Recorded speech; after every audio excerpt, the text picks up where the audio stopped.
Morning, all. All right, so we've got 10 games tonight. This is the last busy Thursday of the season. And so this is one of the last days where I have a whole bunch of games on at the same time. And so yeah, it's kind of the end of the season on a level.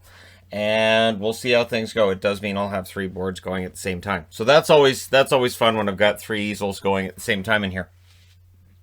Um, uh, just a word of advice: if you're going to be surrounded by easels, make sure that your bladder's empty before all of that begins, because you'll be like, oh, great, I got to move stuff around. All right, so six games starting at 7 o'clock Eastern, so that's where it gets busy right away. Starting with Dallas and Tampa. So for Dallas, this is really where they have to kind of prove it, because Nashville's not playing tonight, so this is one of those games in hand. Yes, they have two games in hand on Nashville, but this one against Tampa doesn't really feel like that's a bonus, does it? They're 21-16-12. Tampa Bay's 33-14 and 2. So, over their last 10, Dallas is 6-2-2, whereas Tampa's 7-3. Tampa started to turn it around again. Tampa definitely showing interest in finishing first in the division. They're 3 points behind Carolina, 1 point behind Florida. They are 12 points ahead of Nashville. Whereas Dallas, 2 points behind Nashville, and this is, as I said, one of the two games they have in hand on the Nashville Predators. So, good luck to them as they begin a 7-game road trip, which includes 3 games in Tampa. Then also 7 Eastern, 4 Pacific, we've got the Buffalo Sabres playing out the string against the Boston Bruins. Boston's won 5 out of 6 between the two. Buffalo 13-30-7. The Bruins 28-14-6 over their last 10. Buffalo's 4-5-1. Boston 7-3. Buffalo is 29 points behind fourth place Boston. Boston started to make things very interesting in the Eastern Division. They're 6 points behind Washington, 5 points behind Pittsburgh, and only 1 behind the New York Islanders. So is it possible they get into third place and look at a potential matchup with either Washington or Pittsburgh there? Yes. And it'll be interesting to see what they're able to do. So they have Buffalo tonight. They've still got just the 2 more games against Buffalo, and like I said, they've won 5 out of 6 in that series so far. And so we'll see how things go tonight. Then the fascinating series between Philadelphia and New Jersey continuing tonight. Philadelphia's won 3 out of 5, but New Jersey's got to feel kind of good about themselves right now. Kind of, not great, but kind of good right now. You're late, Shadow. Did you not see there's a time card you're supposed to punch? And you're supposed to punch the time card and then you're supposed to be here. You don't do, and then you go out there and do other things. You're supposed to be here.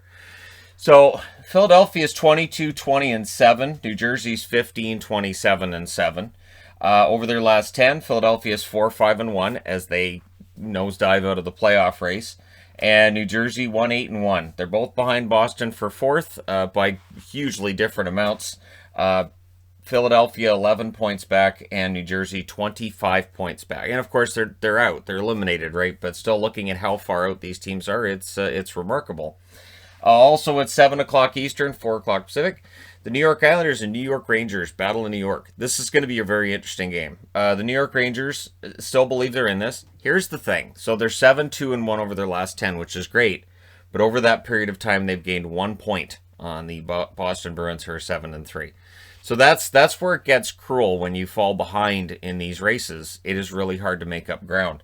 That's been shown historically through many seasons, right? You have that American Thanksgiving rule when it comes to if you're above it, you're probably going to make the playoffs. If you're below it, you're probably going to miss. Usually we have that debate. This year we didn't have to because there wasn't any hockey on American Thanksgiving. Over their last 10, the Islanders 4-5-1. It's been a rough go. Now that they're not against Washington, we'll see if they pick it up. The Rangers, as I said, 7-2-1.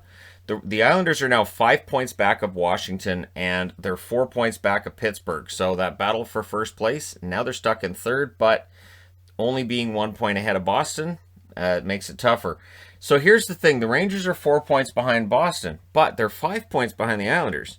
So if they were to win tonight, all of a sudden, if Boston beats Buffalo, which is very, very likely, right? Suddenly, they're only 3 points behind the Islanders. And then all of a sudden, instead of being worried about whether or not they're going to catch Boston, then it becomes the Islanders. And I saw that comment a couple of weeks ago on the channel where a Rangers fan said, with the way things are going, I think we'll end up catching the Islanders before we catch the Boston Bruins. That may very well be a very accurate comment by the end of the season. Also at 7 Eastern, 4 Pacific, the Pittsburgh Penguins 32-15-3 in against the 32-13-4 Washington Capitals. Pittsburgh 4-2 over the series against the Washington Capitals over their last 10. Pittsburgh 7-2-1. Washington Capitals 7-3 over their last 10 games.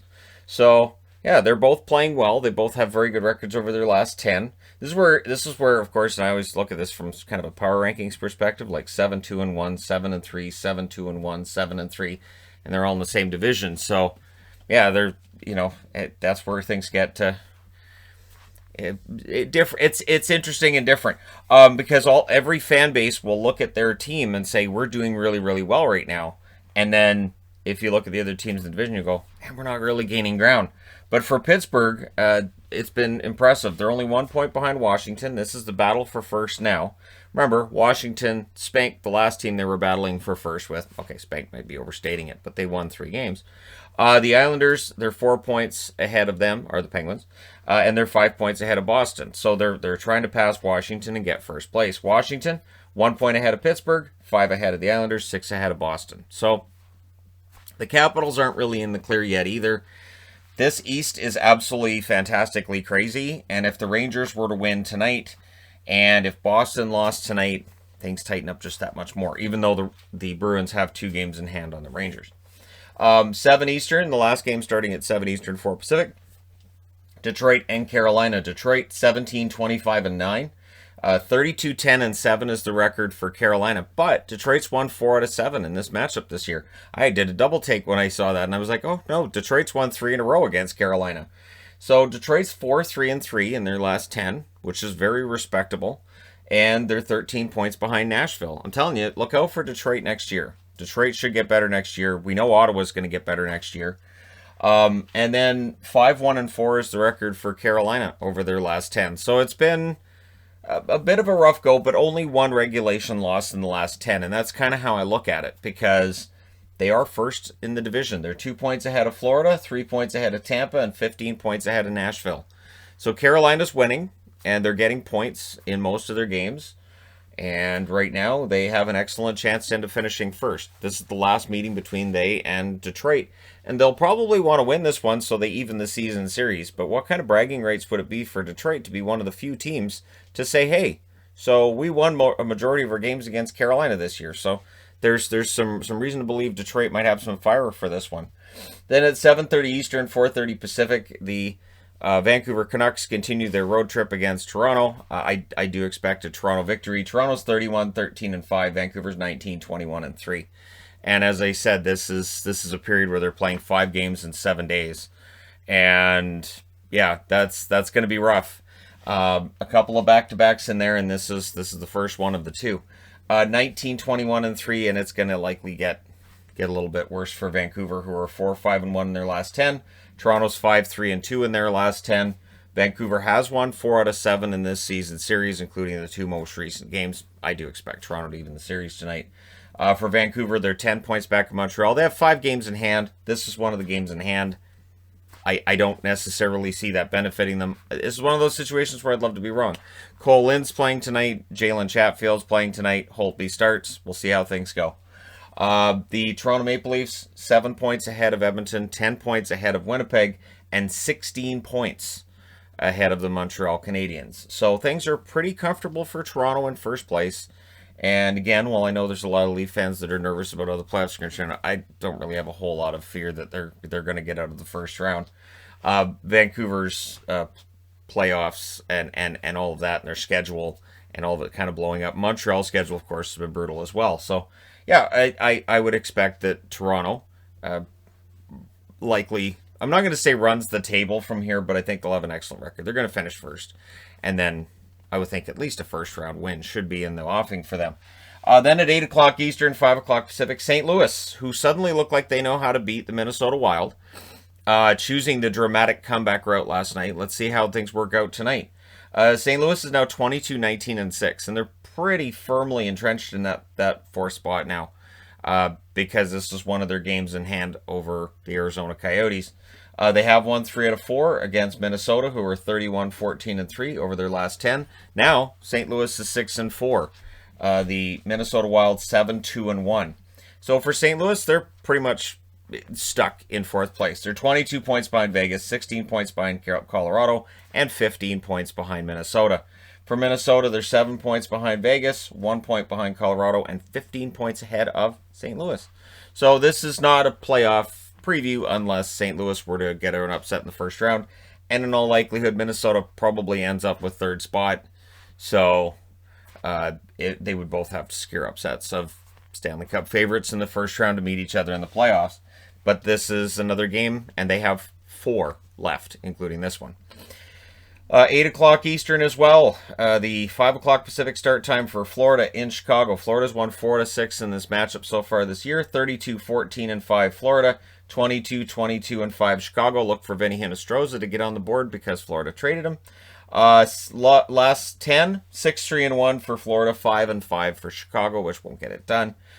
Florida's 2 points behind Carolina, 1 point ahead of Tampa, 13 points ahead of Nashville. For Chicago, they're 7 points behind Nashville. So, yeah, it's done, but they're still mathematically alive. Then at 9 o'clock Eastern, 6 o'clock Pacific, the last game of the night is Calgary, the Battle of Alberta. 21-24-3 in against Edmonton, 29-16-2. Edmonton's won 5 out of 8. They'd love nothing more than to crush the dreams of the Calgary Flames and get set to probably finish second. But, I mean, is it possible that they could look at maybe Toronto and maybe being able to track them down? Probably not. I mean, Toronto's likely to win this one. They've got another one against Vancouver after that, but we'll see, right? So over their last 10, Calgary's 5-5. They're 6 points behind Montreal. The Oilers 7-2-1 over their last 10. They're 7 points behind Toronto, 3 points ahead of Winnipeg now, and 9 points ahead of Montreal. So there you go. You guys are all set. We have a full board on Saturday. It's going to be the only time this year that the board's been 15 games full. The only time I'll have needed every single panel of this board. And then, of course, next year, there's the possibility of 16 game nights, which means this board would not be enough for that. But I'll probably change the setup for next year. But let me know your predictions for who you think will win in tonight's games in the comment section below. Don't forget to hit like and subscribe. If you're browsing your way through, you just happened upon this video. Thank you guys so much for watching, for all your support. I will talk to you again soon.